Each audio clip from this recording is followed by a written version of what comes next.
So Treehouse is rooted into this story where we celebrate family, cherish clean food, nature, and like honest, real food. That's a funny story, actually. We opened on the first day of the shutdown on COVID. So we opened the morning, and the shutdown on Riyadh was around noon. Did you receive a lot of A orders lot of even from your orders. first week? Yeah, like we opened the Jahaz app on the first couple of days, and there wasn't any space between each ringing tone of Jahaz. Like it was dun dun dun dun, and it was like crazy, but good crazy.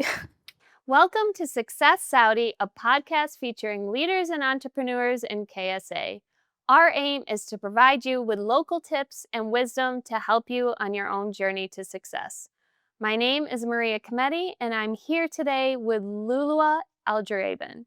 Lulwah is the founder of Treehouse, Riyadh's favorite farm-to-table cafe. They have 2 locations in Riyadh, a popular catering service, and are continuing to grow and expand. After Treehouse was recommended to us by our previous podcast guest, Zuzana Kellos, the founder of RWG, I've been enjoying their salads and sandwiches almost daily and really wanted to interview the founder. Thankfully, Lulu agreed to share her story with us today. Lulu, thank you so much again for being with us today to kick off season 2 of Success Saudi Podcast. Thank you for having me. It's an honor to be here, part of your program. And I hope I inspire entrepreneurs who are hesitant to take the first step. Awesome. I'm sure you will. So to start off, my first question is, do you have a memory from childhood that has inspired your work with Treehouse today? Actually, Treehouse is rooted into my memories. Going into the story behind Treehouse, we had a big family farm in Al Qasim, where I come from. And we used to visit this farm during Eid with our extended family. And we used to spend hours in the nature, and we had a little tree house that we used to get like role plays and spend hours there with imagination. And so Treehouse is rooted into this story where we celebrate family, cherish clean food, nature, and like honest, real food. So that's how Treehouse came to life. That's so special. I wasn't expecting that much of a tie-in between the two. That's amazing. Yeah. So did you grow up in Qasim? No, I didn't. Okay. It's just we just visit the farm on Eid days. Okay. And I grew up in Riyadh, but we always go to the farm each year. So it's nice to have this memory where it's all connected. Wow, that's beautiful. Do you have pictures? Yes, we do. Oh, we always post on our Instagram the farm and how we this is the produce we get for Treehouse. Yes. And we can talk about this and further in the other questions. But yes. Okay. And so you grew up in Riyadh. You would go to Qasim for the holidays and spend time there in nature on the farm. What did you study in school? I studied business, so marketing and business. So it's not really into. I worked in IT, and it's just a different field for me. But yeah. So not organic farming. No, not that. But I'm very well aware about this whole organic farming because I grew up in a family that's very. They care of what they eat, and it's an important topic in the family. Amazing. Yeah. So after school, what did you do once you graduated? I took a corporate job, which is in IT. And I continued working until I took a break to open Treehouse. And then I'm back with my corporate job again. Oh, you are? Yes, I am. I'm a full-time employee. Oh my gosh, I didn't realize that. And when did you start thinking about Treehouse? Treehouse, I started thinking about Treehouse ever since I graduated. We learned so much in school about in the business field. So all the Treehouse ideas I was sketching them during university. So the idea was always there. I was just waiting for the right time and how to start, and just I wasn't really. I was scared to take the first step, but things happened okay at the end. What helped you to take the first step? Was there something that happened, or I mean, realization you had?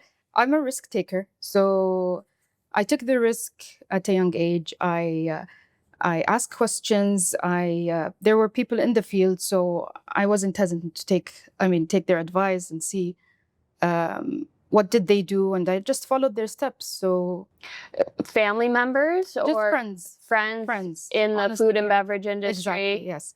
And it was like the hype where people started their own restaurants. So it was easy for me to follow their steps and see what they did right, what they did wrong.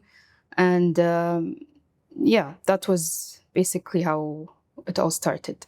And did you find people happy to share their experiences with you? They were really helpful. Yeah. Yeah, people were, they wanted to see Saudi businesses grow, and it was whoever helped me at that stage.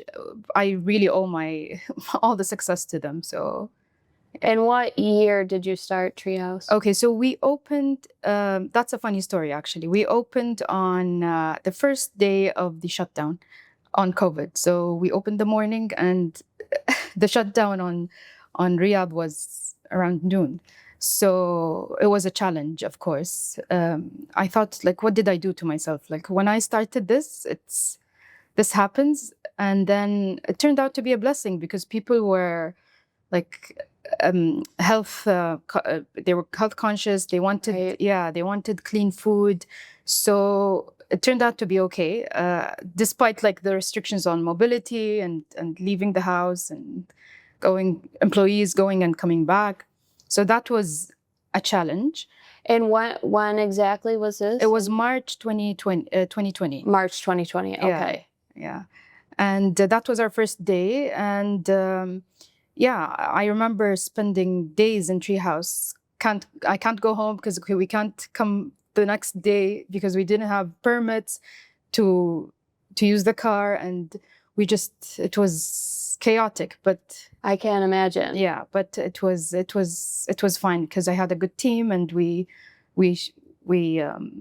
stayed long hours in Treehouse on that particular week, and we weren't expecting that much orders, because we thought, yeah, this is the first week, and yeah, but it was chaotic. Did you receive a lot of A orders lot of even from your orders. first week? Yeah, like we opened the Jahaz app on the first couple of days, and there wasn't any space between each ringing tone of Jahaz. Like it was dun dun dun dun, and it was like crazy, but good crazy.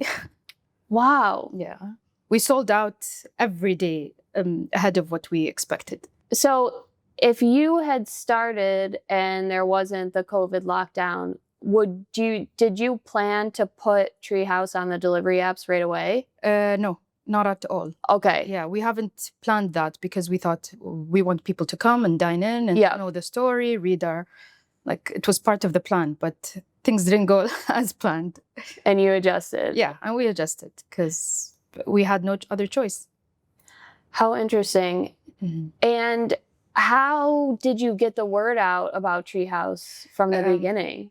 To be honest, and that's a surprise as well, because we haven't had any marketing planned at that time, because people were already talking about it around us, and word of mouth was the only thing that I was relying on at that time. It shouldn't be right, but with your marketing background. Yeah, exactly. Like I had a plan and budget and all that, but I didn't use any of that in the beginning because I didn't expect that much of sales in the beginning. So everything was parked away. Wow. Okay. So you started during COVID. You're on the delivery apps. Yeah. Were there, besides COVID, was there any other unexpected challenges in the beginning? Staffing, of course, because at that time we had 3 employees only. So even with overtime, even with whatever you try to do, you can't accommodate the shifts. So, and And having more employees was a struggle as well, because during COVID, there were no people coming in from other Right. countries. And so that's, I mean, all the struggle that we had was roaming around COVID. Stepping. Oh, COVID Of course, restrictions. yes, COVID Okay. restrictions. We didn't have any people coming in, so the story wasn't like told, you know, Mhm. the right way or how we expected people to know about Treehouse. But I mean, yeah, it turned out to be okay. Like, yeah. Wow. Okay. So when you were opening, I know there were a lot of people that gave you their advice. Yeah. Were you able to seek any support or guidance from any entities? One entity that we used a lot or we relied on was Monshaat. Okay. Yeah, and they helped us a lot on many aspects. But if I would say one thing, it would be don't wait for these entities to come and give you help. You have to be proactive, ask questions, look for solutions, and be proactive, because they won't come and give you the support without you asking for it. Did somebody recommend that you visit Monshaat? Can you tell us like what you did? Did you just go in and visit them? And up until this day, like we still get support from Monshaat in terms of questions, legal, staffing, business questions. If we want to go into a partnership, we always seek their advice, and they would tell us what to do. I mean, they're a good guide on the business aspect in a whole. So in the beginning, yes, we used to visit them, and then now we have a direct relationship with them. Anytime you can go visit them on their they opened a customer an office on King Khalid Road, and you can just pop in. Right. Yeah. Okay. You can just pop in and ask for your for any advice that you need. They have different divisions on each topic. So according to sectors? Yes. So you go in, there's a reception, you Yeah. tell them, I'm here, I have a business in this industry, and then what do? They ask you to go on the app of Monshaat. Okay. And then just book an appointment of what topic that you are looking after. Is it legal? Is it business related? Is it partnerships? Is it franchise? And then they assign you someone to speak to you. And Okay. yeah, that's basically how it works.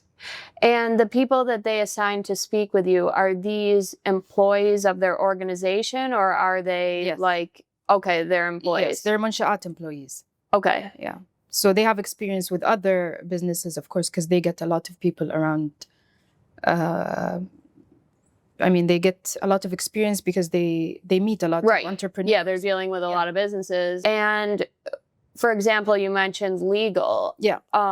Does that replace your guidance from a law firm? No, they would actually guide you into legit law firms. Okay. And what actions you should take, but of course you have to rely on a lawyer and what route you should be following. But they'll help the regulations. Yes, according to the regulations and the right guidance, I would say. Were there any challenges for you with any type of licensing? Yes. I mean, was everything straightforward? No, not really. When we started, we did a lot of mistakes in our first branch. We thought something was, we didn't have a guide of how to follow these regulations, So it was hard for us we learned from our mistakes, I would say. Some construction mistakes, some permit mistakes, some employee mistakes, and so on. But you learn as you go. And then on the second branch, it was much easier and much more straightforward. Okay, that makes sense. Yeah. And were you involved in the everyday operations from the beginning when you opened? Of course, yes, I had to. There was no other choice. I love to be part of it, of course, because it's my vision and I want to, people to be part of this. So yes, I was part of the operation. Day to day, I used to finish my corporate job and then go to Treehouse. So you were working your corporate job when you started? Yes, I just took a break at the planning phase. So okay, getting the permits and all that required me to be all around Riyadh. Yeah. So I had to take a break. But when Treehouse opened, I was still on my job. Wow. Yeah. And was that why did you make the decision to stay in your corporate job? And I still don't know. I still don't know. I still don't know what I did. do you ever think about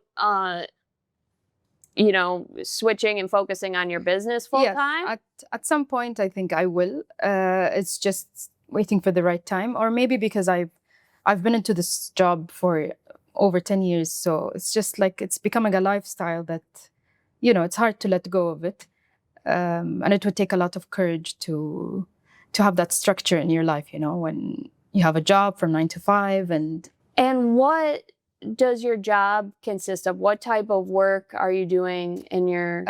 It's basically IT operations, so it requires a lot of office work and long hours, long meetings, calls. So it takes a lot of my time. But then again, if you ask me about my life, it's the corporate job, 2 girls, and Treehouse. So my plate is full, and I can't function if I don't plan. So the key here is I know what my week looks like ahead of time. So if I don't plan my day, I can't function, because it's just things go on top of each other, and then prioritize what can go first in the week, what can be pushed later, and yeah. Are you an organized person? Yes. By nature? Yes, I think I am, because it doesn't work otherwise. You can't balance, and you can't. If my calendar is not clear with what obligations I have, then I can't function. Are things that you're learning in your day job helping you with Treehouse, or is it? It is very different? somehow, like in a corporate job, you know how it is. It helps you be punctual, organized, using lots of tools that helps the business grow. So yes, I learned a lot, and I try to implement what is suitable into Treehouse. Okay. Yeah. Wow. That's amazing. Thank you. So this is a popular topic, but besides being organized, are there any other tips that you have to other parents managing a job and a business? Is there anything that's helped you? I mean, I always think that I can't be great in everything, so I don't put that pressure on myself. I ask for help. I don't. I can't actually be good in all aspects if I wanted to. So it's okay to make mistakes here and there, and not give this enough time if you want to do everything at once. So I would say yes, and just believe in Allah that things will be okay. And if it's not okay, it's not the right time then. So I would say yes, just organize yourself, be okay with yourself having mistakes and not giving everyone the right time. In my social life, I try also to be social because it's good for my well-being. But if I can't, I would say I just can't be with you today, or I can't come and I leave early. And it bothers some people, but yeah, that's how I can manage my life. And there, from what I've seen with my Saudi friends, there's a lot of like expectations and obligations with family and friends. True. And a lot of that happens in weekends, weekdays, and late nights. But I sleep early, and that's how my friends hate that, because I can't. You just I'm a morning person, so I have to wake up early to be able to make sure my kids go to school. I go to my job, I finish early, and focus on Treehouse tasks, then have my social family time at home. If I still have energy, I would go out. If not, I would stay home, and that's okay. You mentioned that's how it is, that's how you function, and some people are okay with it, some people aren't. Yeah. Are there certain people close to you in your life that help support you in these decisions you make and the boundaries you set? Because I imagine it can be difficult. Yeah. I mean, yes, alhamdulillah, my husband is also an early bird, so he understands my lifestyle, and he's a bit the same. And he has I mean, his job also requires a lot of long hours and excessive travel. So when he's there, we can balance a bit, but when he's not, it's a bit hectic. And I mean, that's how I am. I have to be accepted by the people around me. Although everyone around me has a different lifestyle, you know, they go out late, they sleep late, and there's a lot of pressure, but I don't drag myself into that feeling that I have to, or like I'm very self-focused. Good for you. Yeah. Has there ever been a moment in starting Treehouse that you wanted to give up? Yes, every week. I don't want to be a perfectionist and say no. And it's really the reality. Like you get fed up so many times with like being able to go on. But when I see Treehouse's bags around me, or people that message me on WhatsApp saying that I love this salad, today I had Treehouse, or I get a catering order of a big party or so, then it keeps me going, you know. I'm like, no, I can't.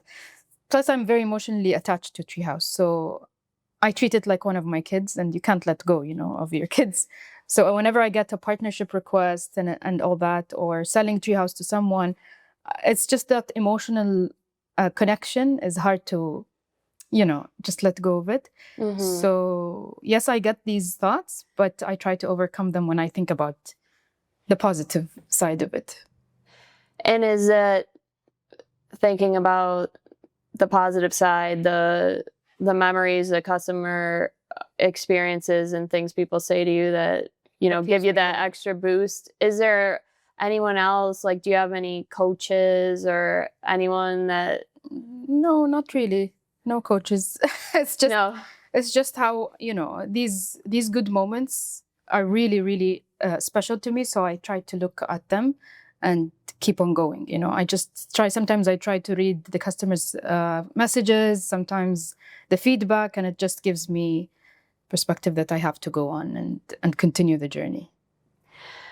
Is there anyone in your family that started a business and you were able to see their journey? Or I mean, a lot of, you know, because there are a lot of entrepreneurs on young ages now in Saudi, and the youth, mashallah, they're amazing, and they do great concepts, and we support each other. I mean, I have cousins who are almost gonna open new concepts, and they would call me and ask me, and I wish I had that person, as much like dedicated person that would help me.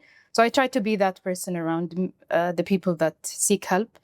And when I need something, I would reach out to friends, fellows, family members that opened and went to that, you know, that route. So it sounds like from the beginning you're comfortable asking for help. Yeah, very much comfortable. I'm not shy about asking help and not knowing, and making mistakes and going back to the, you know, to the right way. Good for you. I'm really curious about this.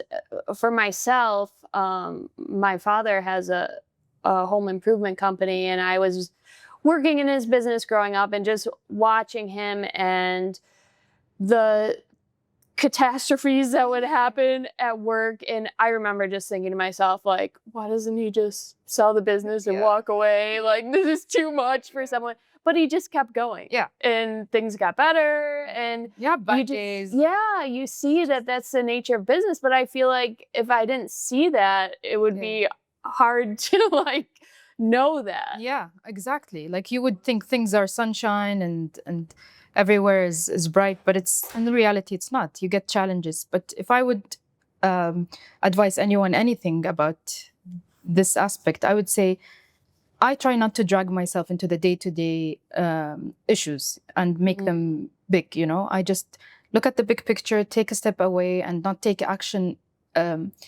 immediately. Because when you're caught up with these small problems, they become bigger in your head, you know, and then it would drag you down. So I try to step back and look at the big picture and try not to drag myself into the day-to-day problems or issues. That's really great advice. And I think that's a mistake I definitely made early on, especially because also when you're get too involved in the daily issues and problems, which every business inevitably has, it becomes difficult for you to pitch the vision and the value of your company when you're weighed down by all these issues that you 100%, see. yes.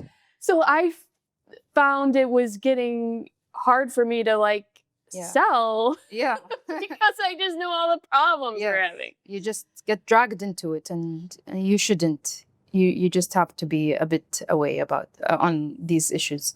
Yeah.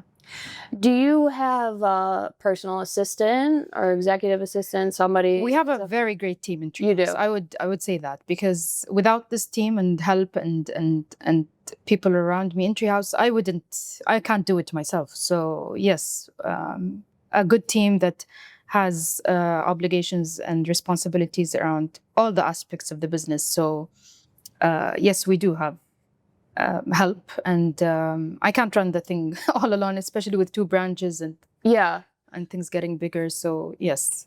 So who is your go-to? Do you have I mean, it depends on the topic, but I don't like to rely myself on one person, because if he leaves, she leaves, it's going to be a problem, you know. So I try to segregate each topic into a person and then give that obligation to that person: accounting, finance, business strategy, operation, and all that. Do you have any tips on building the right team, finding good team members? I mean, your team is basically your customers. If you serve them well, they will serve back. So I try to make sure that the team are well treated.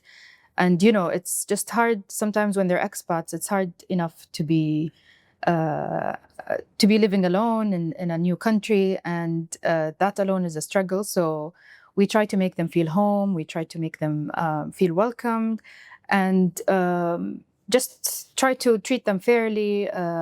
Always celebrate their celebrations. Be part of their journey as well, because they're the essence of your business, and if they're not, they're not giving, then the whole business can't go the right way.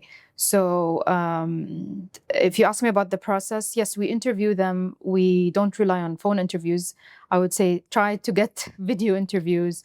If you're they're abroad, overseas, if they're here, try to take time to meet them in person, because it always makes a difference. So yeah, we try to be engaged as much as possible before the hiring process. We give them time to try us, and we try them, and then take it from there. Anything you look for in their past experience? Or I mean, for me, I think everything they can learn at Treehouse. We have very clear guidance and all that. But what I look after is the personality, because Treehouse is all about family, gathering, and having a clean, meal. So I want them to understand the story. They have that mindset that they're part of not only a commercial place, but a real story and an authentic place. And they have to have this personality that they can be close to the customers. I mean, sometimes customers come and ask for, let's say, Chris, who is a salad maker, and they say, I want Chris to take my order because he knows what I like. Some people would come and say, I know Alvin, let's say, and he knows my salad, he knows what I like in my sandwich. So they have this relationship with the customers. Sometimes they bring me some catering orders because the customers contact them directly. And someone has a party or wherever. So yes, I try to make them part of the Treehouse family. And when you're doing the interviews, do you get a sense of who has those personalities? You get a sense. You're not always right, of course. Sometimes reality is not the same, but we try as much as we can. And then when they come, we try to take them to the farm, try to educate them about organic, because not all of them are very well aware about clean food. We emphasize on the story as much as we can, so that they can also, they're the face of the customer. So they have to speak the story the way we want it to reach people. That's one of the things I've admired about Batil. Yeah. I think they also bring their team members to their farm, and then they can really speak Yeah. about the brand You and can the see that. process. Yeah, really. It's so important. And you mentioned like treating them like family. You know, when somebody's like family, you know, they have their ups and downs. Yeah. And sometimes they have like personal issues and stuff. And how do you kind of separate that from, okay, there's a business and there's a job to be done versus like being compassionate to what they're going through? We try to be balanced, and having a woman-owned restaurant, it's not really easy because you're also always on the emotional side. But we try to be as helpful as we can, and just understand that people go through stuff just like me and just like what I go through. So we try to be, helpful in that aspect, and always, try to make them feel like it's okay to go through bad days and good days, and it's just part of life. So yes, we totally understand that.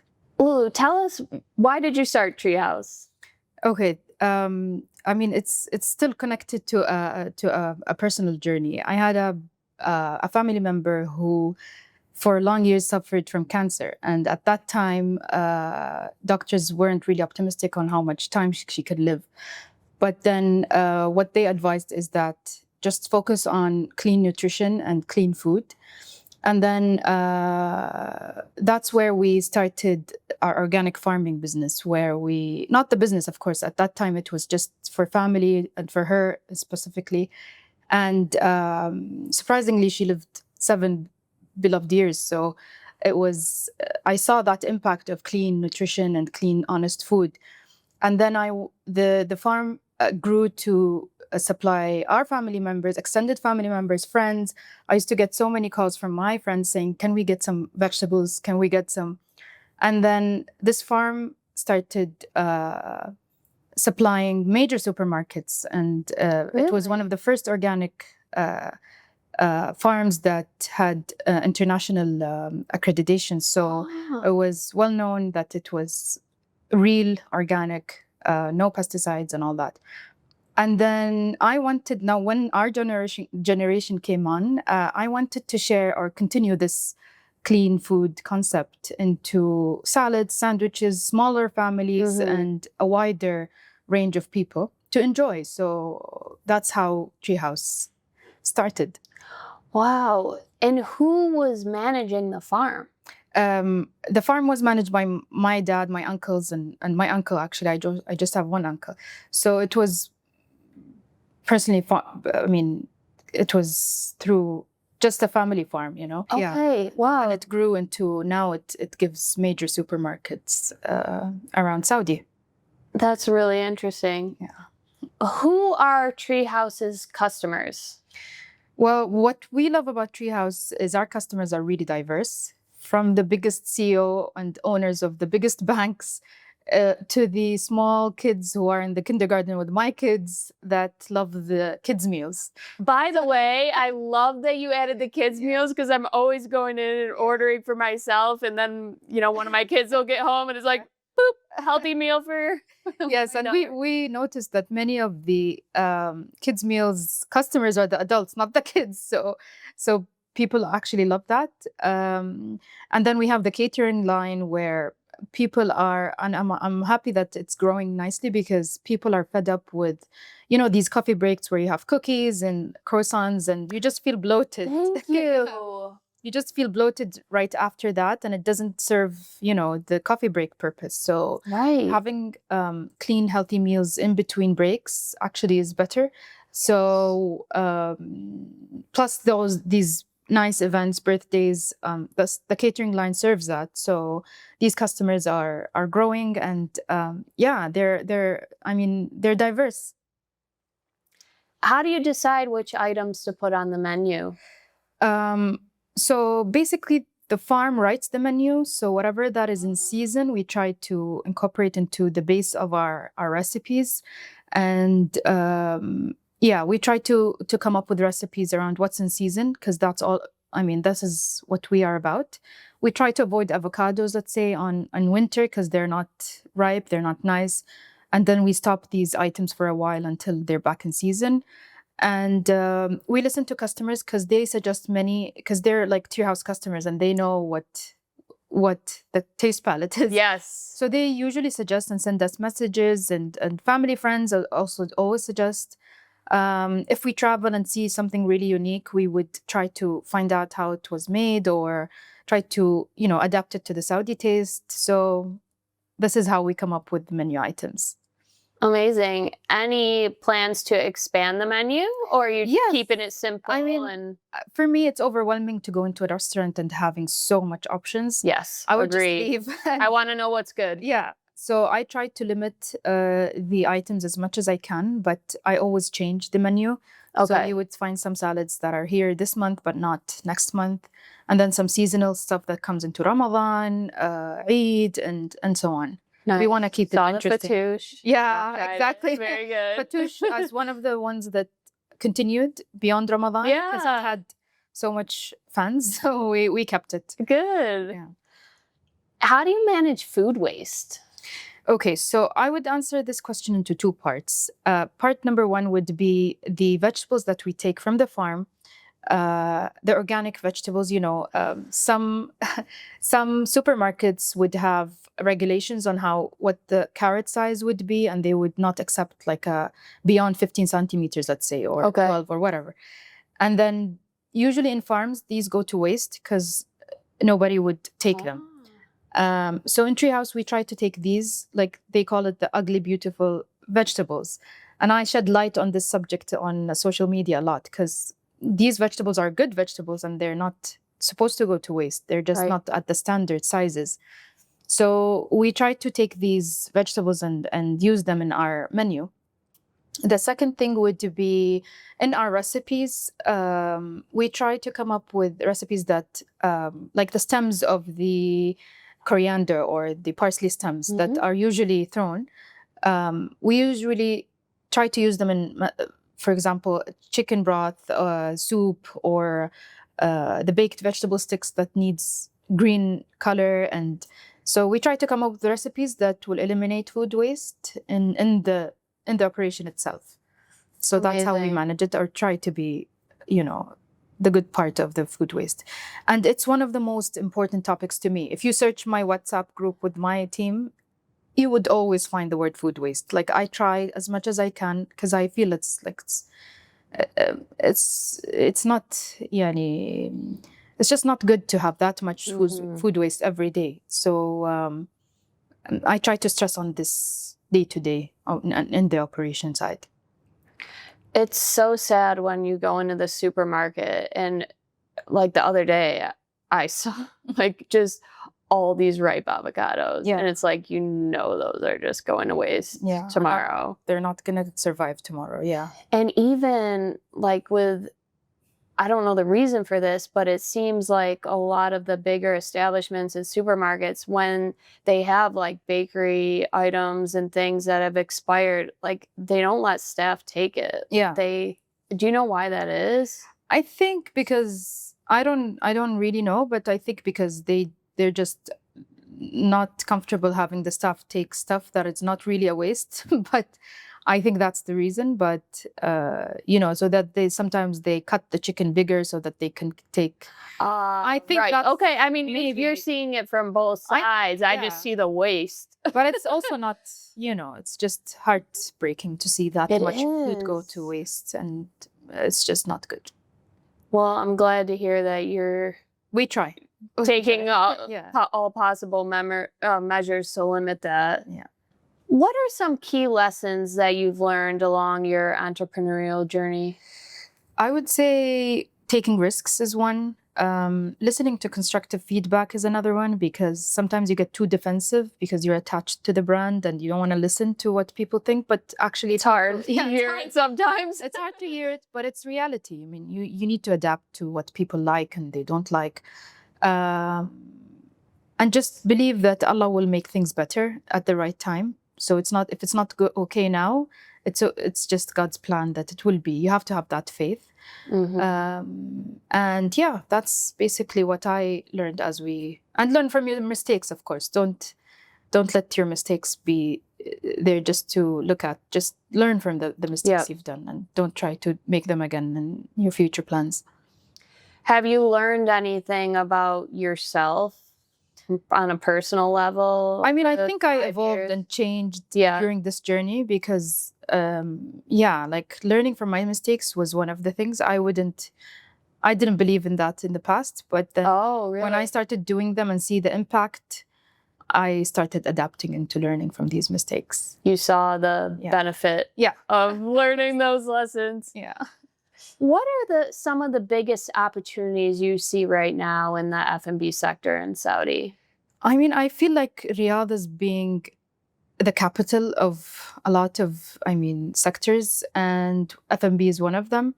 And people changed a lot in the recent future, which they are not following only trends and flashy places. They want real, authentic food, clean food, and they want real good taste.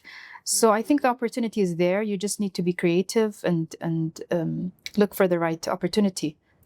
What are some common mistakes that you see new entrepreneurs or new businesses that are entering the F&B space making? Maybe you made them yourself, Yeah. maybe not, but you notice them in others. To be honest, I follow my own race, so I don't really pay attention to others. Of course, I study competition. I look what's new in the market, but I don't try to drag myself into what others are doing. I just focus on the real big picture of Treehouse's journey, and then that's how I stay focused into growing. One of the things I see, I don't recall if I've mentioned this before, but sometimes these restaurants open in massive locations. True. They And can't maintain it. Yeah. I think part of that is like what's available in the commercial real estate, but that's one thing I see is common, and they close up really quick. Yes. Which gives you an indication that that's not the right thing to do in the beginning. You notice anything else like that in the market where you go in and see, they shouldn't be doing this? I mean, as I said, I'm not really focused on others, but come on, you must notice things. I know. I've seen a lot of mistakes that are. I mean, I wish I never. I made them myself. Yes. But then I tried to learn and not to replicate this in my other branches. And maybe in the future of Treehouse, some mistakes that we've done, we want to eliminate them. But yeah, taking big spaces is one of them. As you mentioned, we used to have a big space. We narrowed down the space and focused on operational, the kitchen space. So yeah, some things that you learn as you go. Anything else like that comes to mind? Maybe an excessive menu is also very hard to maintain and very hard to supply, and just the food waste goes more, and then you lose more profit on that. So yeah, just eliminating your menu and making it focused into your core. Keeping it simple. Yeah. What do you wish that more entrepreneurs knew about starting a business today? I mean, what I wished at that time is like a manual of how to start a restaurant in Saudi, because that has many regulations that are different from any other businesses. So there are Baladiya regulations, there are construction regulations, and many operational regulations. So I wish I had a manual that would go through all these steps in sequence, and yeah, that would help a lot. Are you writing it? No, I'm writing it for myself for the next branch or whatever. But yeah, it's hard to. But there is no manual as of now. Yeah, so there are manuals for each sector, but nothing that is in sequence. What to do first, then what to do next. Well, I think what you mentioned before, and it was also like the best advice I can give, like talk to as many people as you can, because nothing can replace that experience. Yeah, the knowledge and experience. We have some rapid fire questions. All right. Okay. Favorite business book or podcast? The Diary of a CEO. Yeah, I love that book. Good one. What's one belief or habit that's made a big difference in your success? Scheduling my day and being punctual, being, just scheduling the calendar would be one great advice. Best purchase you've made in the past year under 500 SAR? I got a Saudi plate done by Saudis in the Red Sea. It was a date plate, so that was nice to purchase. Like a pottery? Handmade. Yeah, like Oh. pottery handmade. Oh, beautiful. Yeah. Favorite Saudi brands or products? So one thing about me is that I am an ice cream addict. So I love ice cream, gelato, and all that. And there's a Saudi brand that's called Sukli, and it serves fresh, organic gelato. So that's one of my favorites. You love it? Yeah. Oh, okay. What are your kitchen staples for healthy eating? I mean, that's a bit maybe weird, but we plan our meals ahead as well. Like we have a full schedule of what our lunch boxes are for work, the kids' lunch boxes, our lunch, our dinner, our snacks, our bedtime tea. So we have that into a schedule each week, and it rotates each week, and that helps us a lot with food waste within our family. Wow. And it helps us organize what to buy for the next week. So yeah, that's one of the tips I would recommend. That's amazing. That's a bit beyond, but it helped us a lot. I can see that would definitely help. Maybe you should consider selling that plan as a PDF. Yeah. What's next for Treehouse? I mean, for Treehouse, I think we want to grow with the right opportunity and the right partners. So we're not yet satisfied with where we are. We want to grow. We want to get bigger. So just with the right opportunity and the right people. And the right partners makes all the difference, right? True, 100%. What are you most excited about in the future, personally or professionally? Maybe be a better version of myself, try to be the better version of myself, and then pave the way for Treehouse to have a great future. So, yeah. And how can everyone follow your journey? Just visit us in our 2 branches. Follow us on Instagram, TikTok, and all these social media channels. You'll find more about Treehouse. Awesome. Thank you so much, Lulu, for sharing your story with us. I feel like we could just keep going much longer, but even with a couple of mishaps, we've taken a lot of your time. And thank you. Now that I know you also have a full-time job besides Treehouse and your mom, and just thank you so much for sharing your journey. Thank you for having me. Thank you. It was a pleasure. Thank you to our host for today's podcast, Vivienda Hotel Villas.